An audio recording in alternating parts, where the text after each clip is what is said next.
ఓం శ్రీ గురుభ్యో నమః. 2025 ఇంగ్లీష్ ఈ సంవత్సరంలో మనకి ఏ విధంగా ఉండబోతుంది? 2025లో మేషాది ద్వాదశ రాశుల యొక్క ఫలితాలు ఏ విధంగా ఉండబోతుందో మనం తెలుసుకుందాము. సహజంగా మనకి రాహుకేతులు ఒక రాశి నుంచి మరొక రాశికి మారటానికి 18 నెలల పాటు ఉంటుంది. గురువు సంవత్సర కాలం పడుతుంది. శని 2.5 సంవత్సరాల పాటు పడుతుంది. అలానే రవి, బుధ, శుక్ర గ్రహాలు 30 రోజుల పాటు ఒక రాశి నుంచి మరొక రాశికి మారటం, కుజుడు 45 రోజుల పాటు మారటం, చంద్రుడు 2.5 రోజుల పాటు పడుతూ ఉంటుంది. మరి ఈ 2025లో అతి పెద్ద గ్రహాలను మనం అంచనా వేసుకునేటట్లయితే, అంటే మిగతా గ్రహాలన్నీ కూడా కొంత మార్పులు జరుగుతూ ఉంటుంటాయి. కొన్ని కాంబినేషన్స్, కొన్ని కంజంక్షన్స్ జరుగుతుంటాయి సహజంగా. అవన్నీ కూడా నెల రోజుల పాటు ఒక రాశి నుంచి మరో రాశికి 45 రోజుల పాటు మారుతూ ఉంటాయి. సహజంగా అవన్నీ కూడా మార్పులు జరుగుతుంటాయి. కానీ అతిపెద్ద గ్రహాలైన రాహుకేతులు మనకు అనుకున్నట్టుగా 18 నెలల పాటు ఉంటాడు. శని 2.5 సంవత్సరాలు, గురువు సంవత్సర కాలం పాటు ఉంటాడు. మార్చి 29వ తారీఖు 2025 రాత్రి 9:44 పూర్వభద్ర నక్షత్రం 4వ పాదంలో మీనరాశిలోకి శని యొక్క సంచారం జరుగుతుంది. అలానే మే 14వ తారీఖున 2025 ఉదయం 11:34 మృగశిర నక్షత్రం 3వ పాద ప్రవేశంతో మిథున రాశిలోకి గురువు సంచారం చేస్తాడు. అంటే వృషభ రాశి నుంచి మిథున రాశిలోకి సంచారం జరుగుతుంది. మే 20వ తారీఖు 2025 ఉదయం 6:45 పూర్వభాద్ర నక్షత్రం 3వ పాద కుంభరాశిలోకి ప్రవేశంతో రాహు కుంభరాశిలోకి మీనరాశి నుంచి కుంభరాశిలోకి ప్రవేశం జరుగుతుంది. అలానే మే 20వ తారీఖున ఉదయం 6:45 కేతు ఉత్తరా నక్షత్ర 1వ పాద సింహరాశిలోకి ప్రవేశం జరుగుతుంది. అంటే కన్య నుంచి సింహరాశిలోకి కేతు యొక్క ప్రవేశము, మీనం నుంచి కుంభరాశిలోకి రాహు యొక్క ప్రవేశము, వృషభం నుంచి మిథునంలోకి గురువు యొక్క ప్రవేశము, దానితో పాటు శని భగవానుడు కుంభం నుంచి మీనరాశిలోకి సంచారం చేస్తారు. అంటే అతిపెద్ద గ్రహాలు ఈ 4 గ్రహాలను బట్టి మనకి 2025లో ఏ విధంగా మేషాది ద్వాదశ రాశుల యొక్క ఫలితాలు ఏ విధంగా ఉన్నాయో ఒక్కసారి మనం తెలుసుకుందాం. 2025లో వృశ్చిక రాశి వాళ్ళకి ఏ విధంగా ఉండబోతుంది అంటే, వృశ్చిక రాశి వాళ్ళకి శని యొక్క ప్రభావం తగ్గుతుంది. మార్చి 29వ తారీఖు 2025 పంచమ స్థానంలో శని యొక్క సంచారం వల్ల స్థాన మార్పులు జరగటం ఒకటి, స్థానచలనము, గృహాల్లో మార్పులు, ఉద్యోగంలో మార్పులు, రకరకాలుగా అన్వేషిస్తూ ఉంటారు. అంటే రకరకాలుగా కొన్ని మార్పులు జరుగుతూ ఉంటుంటాయి వాళ్ళకి. ఆ మార్పులు అనుగుణంగా కూడా జీవితంలో విజయం సాధించే అవకాశాలు ఎక్కువ ఉంటాయి. కానీ గౌరవ మర్యాదలకు లోటు ఉండదు. కానీ డబ్బులు ఖర్చు అయ్యే సూచనలు అనేవి ఒకటి ఉంటాయి. అంటే దాదాపు వీళ్ళకి 45% బాగుంటుంది, కానీ ఖర్చులు పెరుగుతూ ఉంటాయి. ఖర్చులు పెరగడానికి కారణం ఏమిటి అని అంటే, వాళ్ళు ఏదో పిల్లల యొక్క చదువులు, పిల్లల యొక్క ఆలన పాలన, పిల్లల్ని డెవలప్మెంట్ చేయడానికి, వ్యవసాయ భూములు, భూ సంబంధమైన వ్యవహారాల్లో తల ఎత్తే అవకాశాలు. భూ సంబంధమైన వ్యవహారాలు తల ఎత్తటం అంటే ఏంటంటే, భూ సంబంధమైన వ్యవహారాలు కొనుగోలు చేస్తారు. వాళ్ళకి డబ్బులు వస్తాయి కానీ కొనుగోలు చేసే అవకాశాలు బాగా ఎక్కువగా ఉంటాయి. అంటే ప్రతి విషయంలో కూడా వాళ్ళు నాంచకుండా కొనుగోలు చేయటం ఒకటిను, అలానే దీంతో పాటు ప్రత్యేకంగా కొన్ని విషయాల మీద శ్రద్ధ పెడుతూ ఉంటారు. శ్రద్ధ పెట్టడం అనేది మంచిది, తప్పేమీ లేదు. శ్రద్ధ పెట్టుకోవచ్చు, ముందుకు వెళ్ళచ్చు, ఆలోచన సరళి బాగా పెంపొందించుకోవచ్చు. డబ్బుల పరంగా ఇబ్బందులు లేకుండా ఆలోచనలు బాగా పెరగటం ఒకటి, విలువైన ఆభరణాలు, బంగారు ఆభరణాలు కొనుగోలు చేయటం, అలానే గృహ నిర్మాణం చేపట్టే అవకాశాలు, వ్యవసాయానికి సంబంధించిన పొలాలు కొనుగోలు చేయటం అవకాశాలు ఎక్కువగా ఉంటాయి. అలానే ఎలక్ట్రానిక్స్ గూడ్స్, అలానే వాహనాలు కొనుగోలు చేసే అవకాశాలు బాగా ఎక్కువ ఉంటాయి. అంటే 45% చాలా అనుకూలంగా ఉండే అవకాశాలు ఎక్కువగా ఉంటాయి. కాబట్టి ఇక్కడ వీళ్ళకి ఎల్నాటి శని యొక్క ఏదైతే అర్ధాష్టమ శని యొక్క ప్రభావం కూడా తగ్గిపోతుంది. తగ్గిపోవటం వల్ల కొద్దిగా వాళ్ళకి ఆరోగ్యపరంగా ఇబ్బందులు లేకుండా ఉంటుంది. ఆరోగ్యం అనేది కుదుటపడుతుంది. దీర్ఘకాలిక వ్యాధులు ఉన్న వాళ్ళు కూడా కొంత తగ్గే అవకాశాలు బాగా ఎక్కువ ఉంటాయి.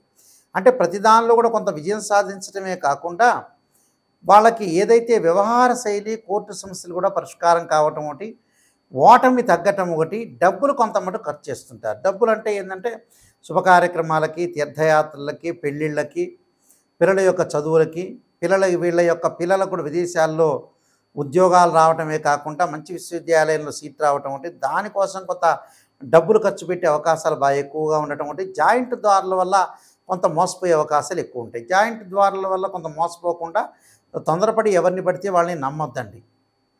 ఎందుకంటే వాళ్ళకి చతుర్థ స్థానం రాహు యొక్క సంచారం కూడా ఏర్పడుతుంది 2025లో.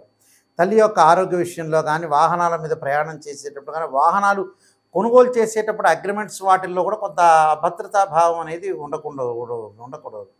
అంటే అభద్రతా భావం అంటే ఏంటంటే తొందరగా డాక్యుమెంట్స్ చూస్తాం ఒకటి, ఇల్లు కొనుగోలు చేసేటప్పుడు, పొలాలు కొనుగోలు చేసేటప్పుడు బిల్డర్స్తో కానీ, డాక్యుమెంట్స్ కానీ, లింక్ డాక్యుమెంట్ కానీ, రిజిస్టర్స్ సంబంధించిన విషయాల్లో కానీ అన్నీ కూడా కరెక్ట్గా ఉన్నాయా లేదా చూసుకోవాలి.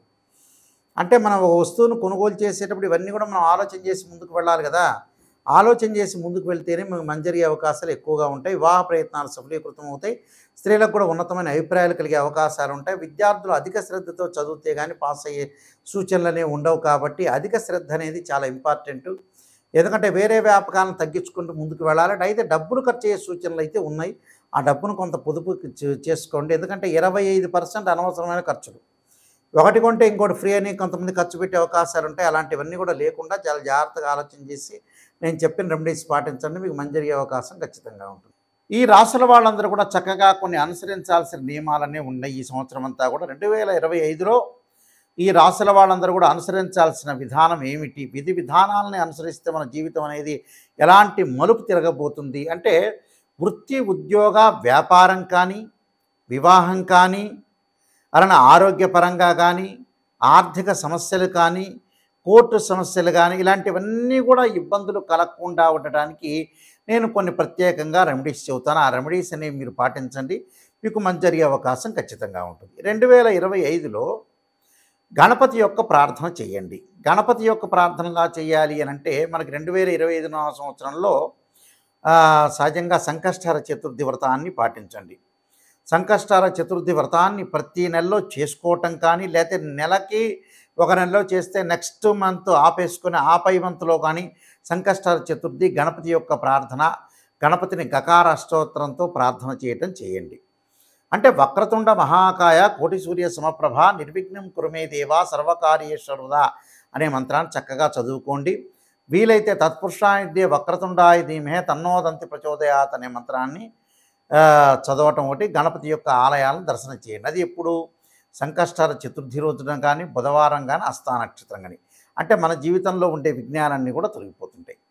ధనం కలిసి రావాలంటే, ధనపరంగా ఇబ్బందులు మీకు కలుగుతున్నాయి అంటే, ఓం యక్షాయ కుబేరాయ శరణాయ ధనధాన్యాధిపతే ధనం ధాన్య సమృద్ధిమే దేహిమే దాపై స్వహ అనే మంత్రాన్ని చక్కగా గురువారం రోజున ప్రాతకాలం చదవండి. వీలైతే ఇది నేను చదవలేను గురువుగారు అని చెప్పిన వ్యక్తులకి దేవానాంచ ఋషీనాంచ గురుకాంచన సన్నిభం బుద్ధిమతం త్రిలోకేశం తమ నమామి బృహస్పతిమని ప్రదోషకాల సమయంలో 2025లో ప్రతి గురువారం రోజున సాయంత్రం పూట చదవండి. వీలున్న గురువారాలు ఎక్కువ శాతం చదవటం అనేది నేర్చుకోండి. దానివల్ల ఏదంటే ధనం కలిసి వచ్చే అవకాశాలు ఎక్కువ ఉంటాయి. రుణబాధలు ఉన్న వాళ్ళు 2025లో ఖచ్చితంగా ఒక అర కేజీ బెల్లం బుధవారం రోజున కానీ, సోమవారం కానీ దానం చేయండి. దానితో పాటు ముఖ్యంగా వీలైతే శనివారం రోజున నల్ల నువ్వులు దానం చేయటం, ఆదివారం రోజున మినుములు, అలానే శనివారం రోజున ఉలవలు, గురువారం రోజున శనగలు దానం చేయటం అనేది మర్చిపోవద్దండి. చేసిన తర్వాత ఏదైనా సరే మంగళవారం వస్తుంటుంది మనకి. అంటే మంగళవారం రోజున కానీ, వీలైతే మృగశిర, చిత్త, ధనిష్ట నక్షత్రం రోజుల్లో కానీ కందులు దానం చేయండి. కందులు దానం చేయటంతో పాటు చక్కగా కందుల్ని ముందు రోజున నానబెట్టి ఆవుకు పెట్టడం అనేది కూడా నేర్చుకోండి. అలానే వాహన ప్రమాదాలు ఇవన్నీ కూడా కలగకుండా ఉండాలంటే ఖచ్చితంగా సుబ్రహ్మణ్య స్వామి యొక్క ఆరాధన చేయండి. తత్పురుషా విద్యే మహాసేనాయ ధీమే తన్నో షణ్ముఖ ప్రచోదయాత్ అనే మంత్రాన్ని చక్కగా చదవండి. కోర్టు సమస్యలు కూడా మీకు పరిష్కారం జరిగే అవకాశాలు ఖచ్చితంగా ఉంటాయి. అలానే వివాహం కాని స్త్రీ పురుషులు ఎవరైతే ఉంటారో వాళ్ళందరూ కూడా తప్పకుండా సీతారాముల యొక్క కళ్యాణంలో కానీ, శివపార్వతుల యొక్క కళ్యాణంలో కానీ పాల్గొనండి. అలానే శ్రీ వల్లీదేవి సమేత సుబ్రహ్మణ్య స్వామి యొక్క కళ్యాణంలో పాల్గొంటే కూడా మీకు కళ్యాణం జరిగే అవకాశం ఖచ్చితంగా ఉంటుంది. దీనితో పాటు విద్యార్థులు ఖచ్చితంగా విద్యలో వెనకబడి ఉన్నట్లయితే దక్షిణామూర్తి స్తోత్ర పారాయణం చేయండి. అలానే సరస్వతీ దేవం ఆలయాన్ని సందర్శన చేయటం అనేది మర్చిపోద్దండి.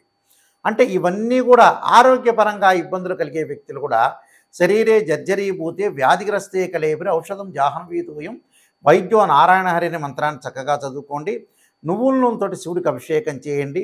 చేస్తే కూడా ఆయు ప్రమాణం పెరిగే అవకాశం ఉంది, ఖచ్చితంగా ఉంటుంది. అలానే ప్రతి విషయంలో కూడా ముందంజలో ఉండాలంటే ఖచ్చితంగా కొన్ని నియమాలనేవి పాటించండి. ఆ నియమాల్లో ముఖ్యంగా నేను కొన్ని విషయాలు స్పష్టంగా తెలియజేస్తున్నాను. అవన్నీ కూడా మీరు పాటించి ముందుకెళ్తే మీకు మంచి జరిగే అవకాశం ఖచ్చితంగా ఉంది. ఇలాంటివన్నీ కూడా మీకు అన్నీ కూడా దోషాలన్నీ తొలగిపోవాలంటే ఖచ్చితంగా ఏదైతే మీకు బాధలనేవి ఉంటాయో ఆ బాధలన్నీ కూడా తొలగటానికి ప్రత్యేకంగా నేను ఒక పుస్తకాన్ని రాశాను. అది రాజమండ్రి మోహన్ పబ్లికేషన్ వాళ్ళు బృహత్ పరిహార సింధు అని మంత్ర యంత్ర తంత్ర రెమెడీస్ అనే పుస్తకం ఉంది. ఆ రెమెడీస్ అనే పుస్తకంలో చక్కగా మీరు అన్ని మీకు ఏదైతే ఈతి బాధలనేవి ఉంటాయో రకరకాల ఆరోగ్యపరంగా కానీ ఉద్యోగపరంగా కానీ వివాహపరంగా కానీ ఇబ్బందులు కలిగిన వ్యక్తులు ఎవరైతే ఉంటారో వాళ్ళందరూ కూడా చక్కగా ఆరోగ్యం పెంపొందించుకోవాలి, ధనం కలిసి రావాలి, పిల్లల యొక్క పెళ్ళిళ్ళు కావాలి, చదువులు ఉండాలి, రకరకాల సమస్యలు మనుషులు బాధపడుతూ ఉన్నారు. ఆ సమస్యలన్నిటికి కూడా మనకి మంచి ఆధారంతో ఉన్న పుస్తకాన్ని నేను తయారు చేశాను.